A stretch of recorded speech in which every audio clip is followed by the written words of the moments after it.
Mise à jour. Le MOU iranien.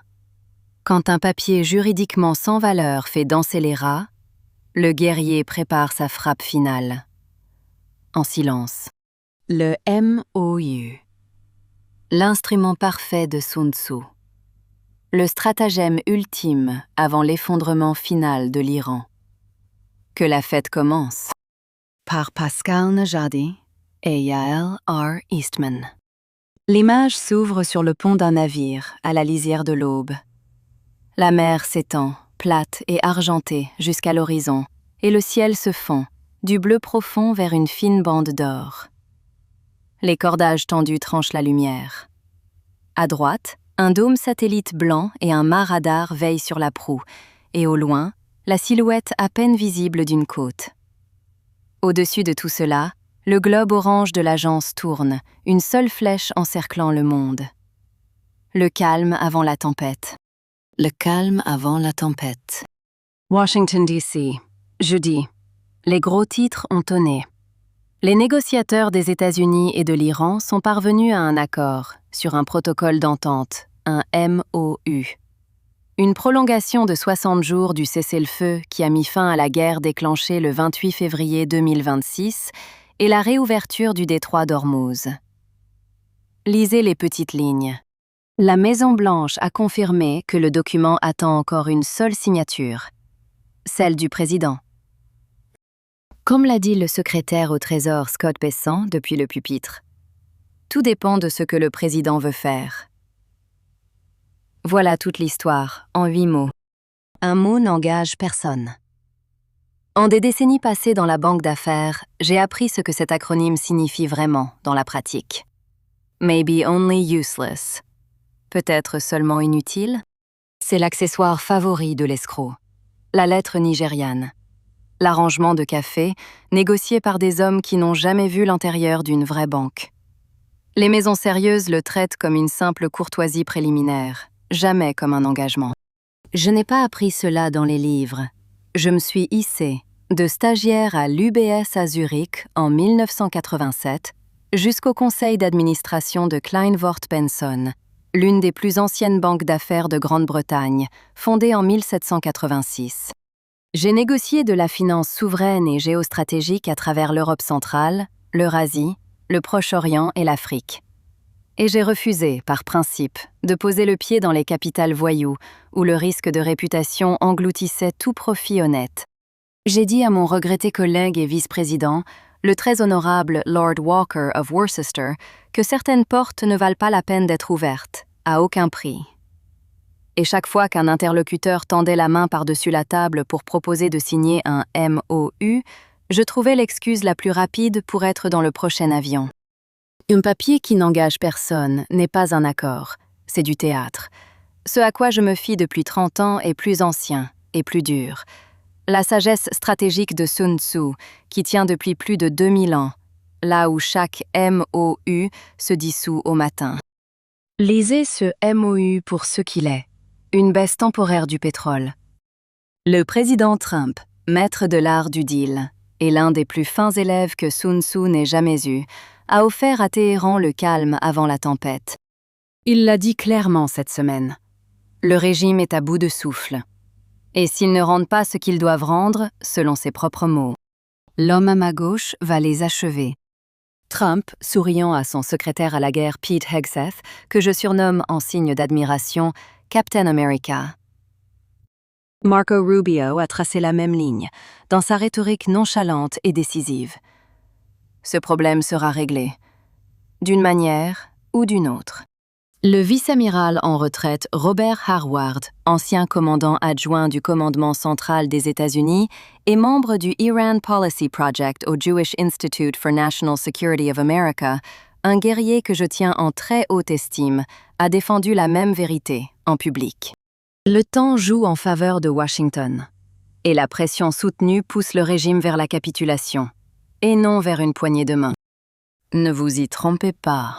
Un mémo non contraignant berce un adversaire acculé et le pousse à découvert.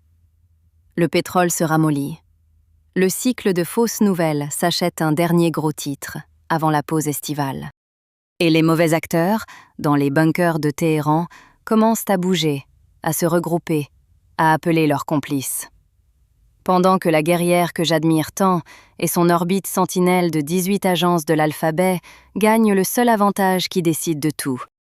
Son orbite de 18 agences recueille et rassemble du renseignement fiable, en grand volume, pendant que nos adversaires en sont encore à planifier leur prochain coup futile.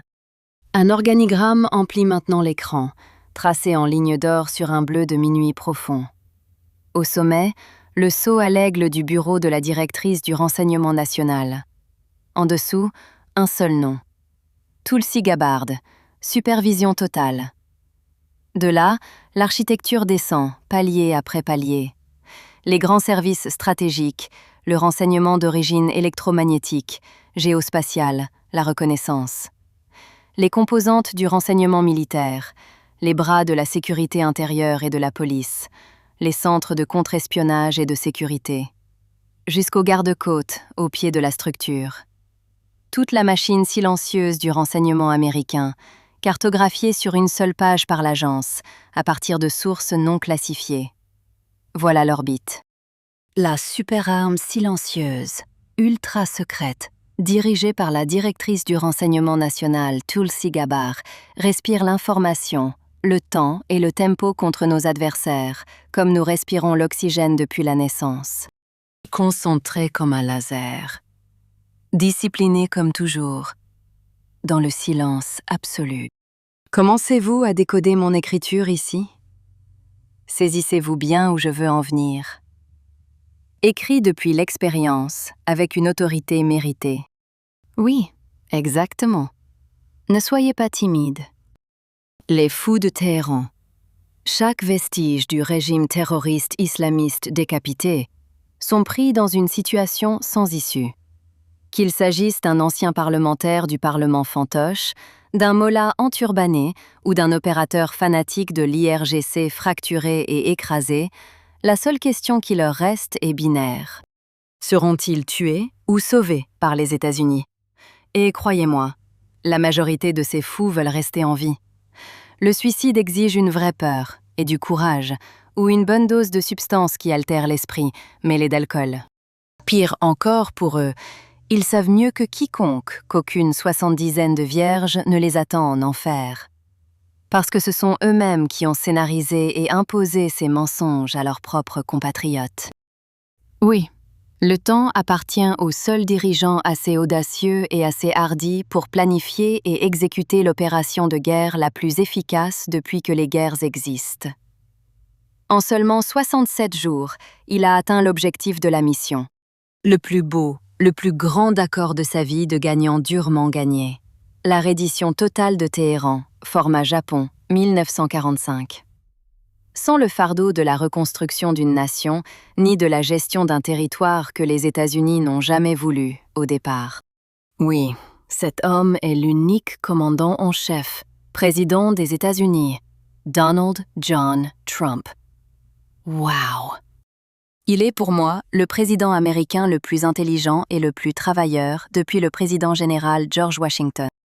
La reddition de Téhéran, déjà évidente aujourd'hui, est si épique que la gauche droguée à l'idéologie marxiste et au syndrome de dérangement Trump, aux côtés d'une poignée de républicains veuls et sans colonne vertébrale, n'a pas encore voulu la concéder publiquement. En prime. Avec effet immédiat, les États-Unis et Israël se tiennent comme les amis les plus chers et les plus vrais de 93 millions d'Iraniens.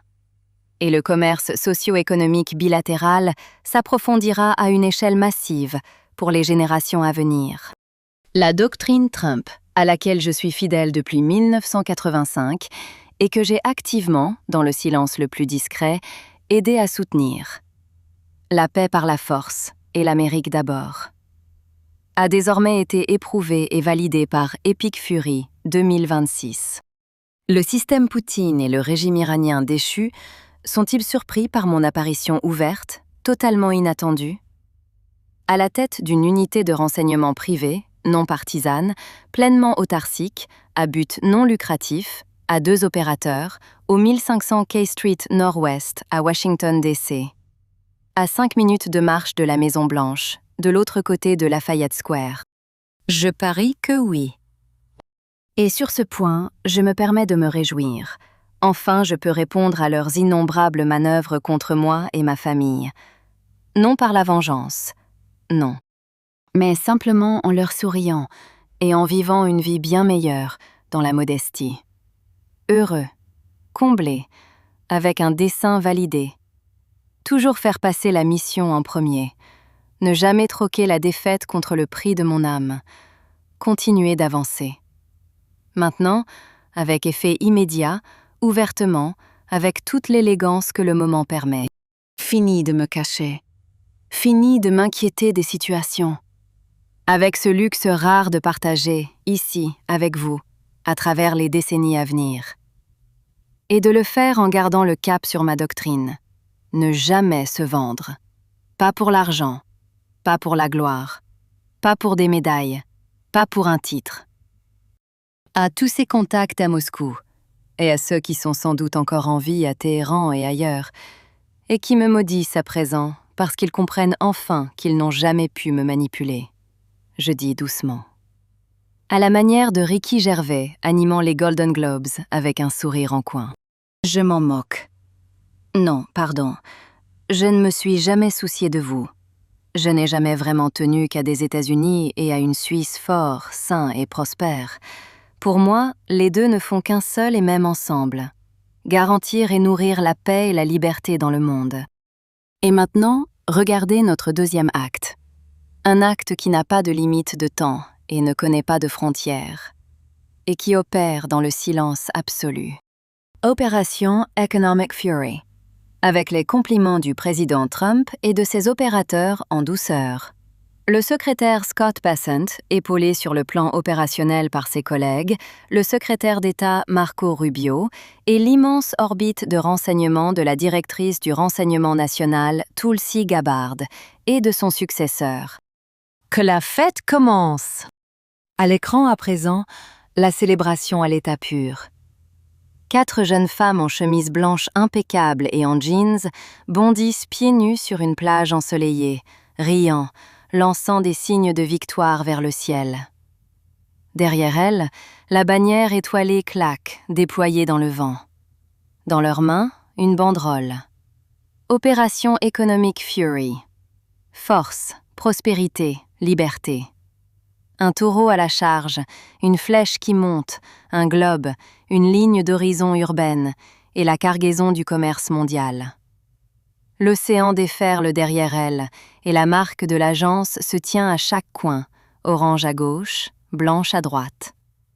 L'ambiance, c'est la victoire. L'ambiance, c'est la liberté. À nos estimés lecteurs, gardez le cap. Ne vous laissez pas distraire par le bruit du moment. Et à la directrice du renseignement national, la magnifique Tulsi Gabbard, et à son grand et créatif époux Abraham, ma merveilleuse compagne Coco et moi adressons nos vœux les plus chaleureux, notre amour et notre force. Et voici, en guise de clin d'œil, un memento.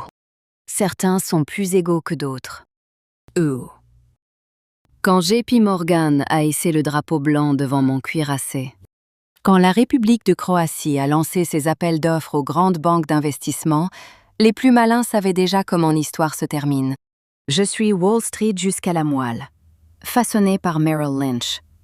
Et j'ai utilisé chaque tactique et chaque leçon apprise dans le grand jeu auprès des meilleurs professionnels du renseignement au monde. Mes mentors aînés, qui ont opéré pendant la guerre froide contre notre adversaire commun, les soviétiques marxistes et quelques autres voyous insignifiants. Pour déjouer même les concurrents les plus puissants et les plus amicaux du monde. JP Morgan. Au niveau du conseil de Kleinworth Benson, j'ai fermé le terrain. Et chez un concurrent aussi célèbre que JP Morgan, les 3 lettres étaient décodées à vue, bien avant que le mandat ne soit attribué. RFP. Ring for Pascal. Appelé Pascal. J'ai remporté l'affaire la plus brûlante, la dernière grande privatisation souveraine de télécommunications en Europe centrale, la plus disputée, convoitée par plus d'une douzaine des plus grandes maisons et banques d'investissement du monde. Le HT, le conglomérat public croate des télécommunications. J'ai banqué le souverain, des chefs de file eurobonds jusqu'à l'ensemble des prêts pour la construction d'autoroutes, si nécessaire, bâtis pour l'essentiel par le grand conglomérat américain de construction Bechtel, qui a fait un excellent travail. Et j'ai laissé les mémorandums aux perdants. Un document s'élève à présent, de la couleur du vieux papier. Une dépêche de presse datée du 10 septembre 1999 en provenance de Croatie. Certains sont plus égaux que d'autres. Colonne après colonne d'encre, sur la vente du télécom d'État croate, les enchérisseurs qui tournent, Deutsche Telekom, le consortium scandinave, l'équipe de conseil qui tient salon dans un hôtel de Zagreb. Le globe pâle de l'agence en filigrane derrière le texte. Les faits, noir sur blanc. Puis une seconde page de la même dépêche. Et là, au cœur de l'article, un seul nom remonte à la surface. Pascal Nadjadi, chef du département origination de la banque, décrit par un rival comme le banquier relationnel par excellence. La Croatie a choisi la maison de ce banquier, plutôt que les noms plus tapageurs. La ligne de source au bas de la page. Centrale européenne, 1999. La preuve, conservée. L'art d'un accord célèbre. Remporter le HT. Je me souviens de la pièce. Mon bureau se trouvait au 17e étage de la tour Kleinworth Benson, au 20 Fenchurch Street, dans la City de Londres, donnant au sud sur la Tamise, vers le HMS Belfast. Le croiseur dont le radar a repéré le cuirassé nazi Scharnhorst et dont les fusées éclairantes l'ont illuminé pour la mise à mort à la bataille du Cap Nord, en décembre 1943. À 32 ans, j'étais le plus jeune directeur exécutif du conseil d'administration de l'histoire de cette belle maison de banque d'affaires. Le 11 mars 1999, à 9h45 du matin, le téléphone a sonné. Borislav Škegro, ministre des Finances de Croatie, était au bout du fil. « J'ai une mauvaise nouvelle pour vous, Pascal, » dit-il. « Vous avez gagné. » À cet instant, Dresdner Kleinworth Benson s'était vu confier le mandat de conseiller la République de Croatie sur la privatisation de Hrvatski Telekom, l'une des privatisations de télécommunications les plus importantes de la région à l'époque. Nous avions battu la Deutsche Bank, ABN AMRO et tout un champ parmi les noms les plus solides de la finance mondiale. Le gouvernement a réduit la liste de 14 à 5, de 5 à 2 et enfin à 1. Ne vous y trompez pas, la marge se comptait en centimètres. Ce qui a emporté la décision, ce n'était pas en tableur. C'était la connaissance préalable et l'engagement. J'avais passé 80% de mon temps sur le terrain, à Zagreb, à apprendre le terrain, les gens et la mission, pendant que mes rivaux travaillaient l'affaire à distance. Sun Tzu l'a écrit il y a 2500 ans. La connaissance préalable, l'espionnage, est ce qui permet au général avisé de frapper et de vaincre, et d'accomplir des choses hors de portée des hommes ordinaires. Ce matin-là a prouvé la doctrine. Ce fut le plus beau jour de ma carrière, et le début d'une mission sérieuse. À présent, le document authentique apparaît à l'écran. Une transcription dactylographiée, une note manuscrite griffonnée en haut. Conversation téléphonique entre Borislav Škegro et Pascal Nadjadi. Jeudi, le 11 mars 1999, 9h45. Les mots du ministre, couchés en caractères simples. J'ai une mauvaise nouvelle pour vous, Pascal. Une mauvaise nouvelle. Vous avez gagné, Pascal. Vous avez gagné. Et la réponse du jeune banquier, qu'il avait passé 80% de son temps là-bas et qu'il livrerait la plus haute valeur possible. Le globe de l'agence flottant en filigrane derrière la page. Et une seconde page du même appel. Le ministre expliquant comment le vote s'est resserré, de 14 à 5, de 5 à 2, de 2 à 1. C'était en centimètres, dit-il. La réponse du banquier. Ne me rendez pas nerveux maintenant. Les évocations de tentatives d'influence jusqu'au plus haut niveau, toutes écartées. Un processus propre. Un pays démocratique. Le plus beau jour, dans les propres mots des protagonistes, consigné au procès-verbal. Sérieux. J'épargnerai à mes estimés lecteurs l'image de banquiers adultes réduits à mâcher leur propre cravate devant une caméra de sous-sol. Dans la grande tradition télévisée d'un certain chef d'État, jadis filmé en direct par la BBC, il y a une vidéo YouTube qui circule, plutôt drôle. Je me demande combien d'entre vous sauront la trouver et la regarder. Un indice ? 2008. Et c'était le dirigeant d'une certaine nation. Mais la leçon demeure. Et c'est la seule qui ait jamais compté dans ce métier. Le guerrier patient conclut l'accord. Le perdant reste avec le sac sur les bras. Et, si les caméras s'attardent assez longtemps, il mange sa cravate Hermès. RFP, Ring for Pascal. Appelez Pascal. C'était bel et bien en vigueur, et je ne plaisante pas, le code interne chez JP Morgan. Pour se retirer. Ou, dit plus simplement, pour ne même pas entrer en compétition contre moi, si un bureau souverain envoyait ses appels d'offres aux grandes banques. Était-ce une situation confortable pour moi? Vous parlez que oui. Et pour le contexte, aussi grisant et savoureux pour moi à l'époque que ça l'est pour les aviateurs de la marine américaine aujourd'hui, à survoler Téhéran pour effleurer et frapper des cibles de haute valeur. Une simple promenade, sans hâte. Mais je reste toujours concentré comme un laser et en alerte, quoi qu'il arrive. Parce qu'en tête de la meute, je dois constamment défendre ma position de pointe. Et croyez-moi, la vie est bien plus facile quand on est seulement numéro 3 ou 5, parce qu'on a une énorme marge de progression devant soi. Quand on file déjà à l'altitude maximale et à la vitesse maximale, et qu'il faut maintenir son cap en même temps, cela demande beaucoup de discipline et une attitude désintéressée. Et voici le jeune banquier lui-même. Une photographie prise à l'intérieur d'un jet privé, lambrissé de bois, cuir crème et moelleux, hublot ovale laissant entrer la lumière blanche du jour. Un homme en bras de chemise et cravate repose, à l'aise, sur la banquette, la main à la mâchoire, un demi-sourire pensif, des papiers sur les genoux. Détendu, posé, au sommet de son art, la marque de l'agence reposant sur le cadre. De Londres à Zagreb, dans un Gulfstream G3, courant pour signer l'accord.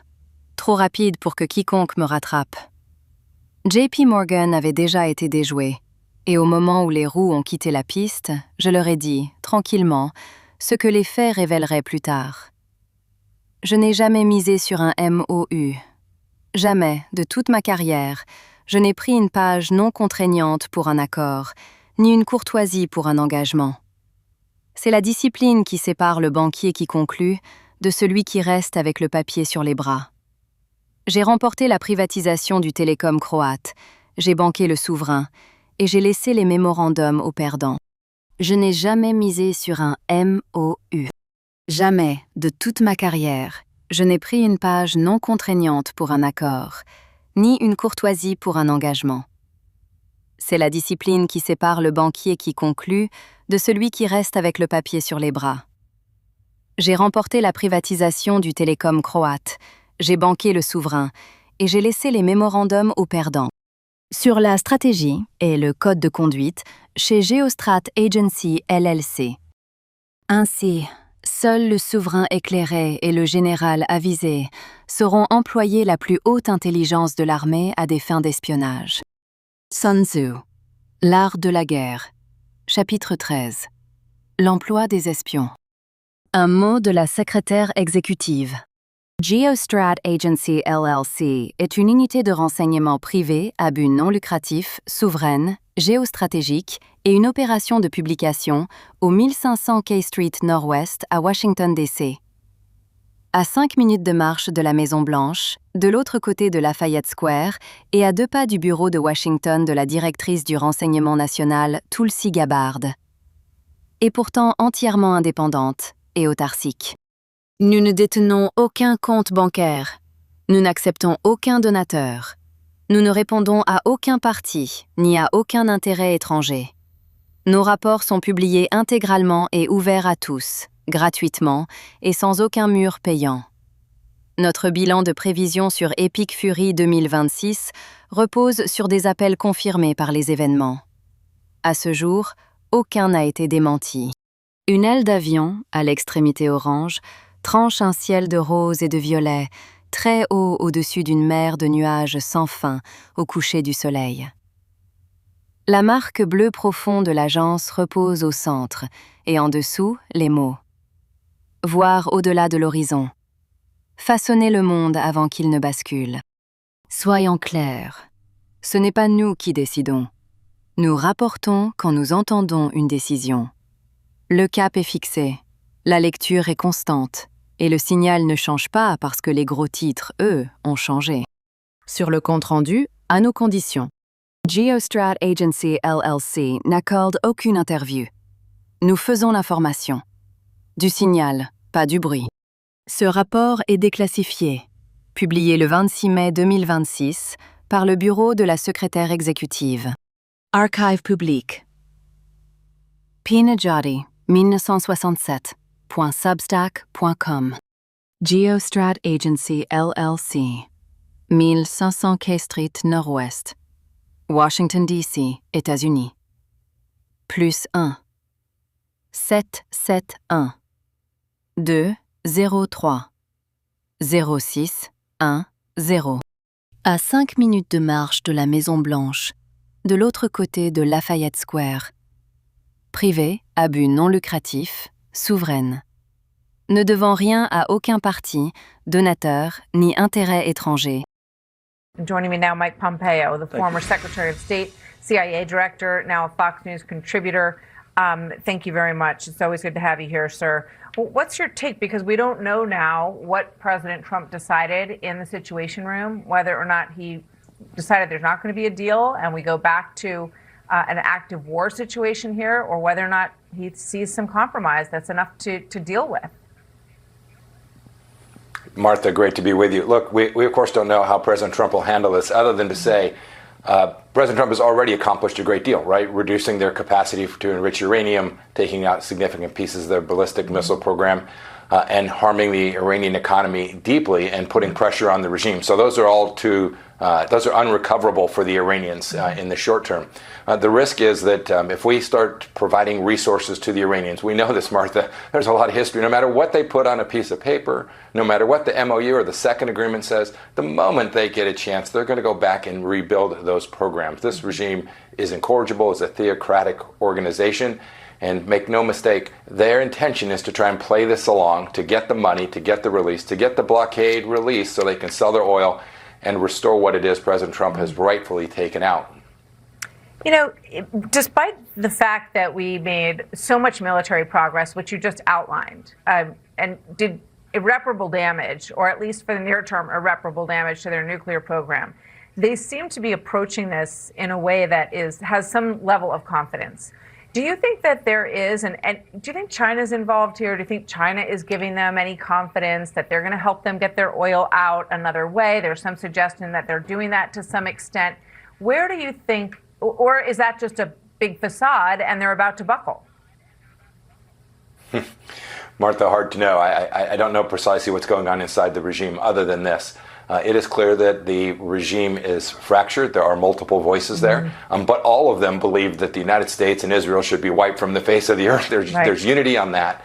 Second, the Chinese Communist Party is undoubtedly telling the Iranians, we will continue to provide assistance, electronics for your programs to rebuild your air defense systems. The Russians, I'm certain, are helping them as well. There is a global aspect to this where it's the geopolitical result of this. If the United States is not perceived as having won this, if we haven't achieved victory in decimating the Iranian regime, then the Iranians will feel like just surviving and hanging on was victory, and the Chinese Communist Party and the Russians will be emboldened as well. I think you make a very good point there, Martha. All right, Secretary Pompeo, thank you. Always good to have you here, sir. Thank you, ma'am. I won't divulge internal conversations. I will say that those of us within the intelligence community continue to provide the president with all of the best objective intelligence available to inform his decisions.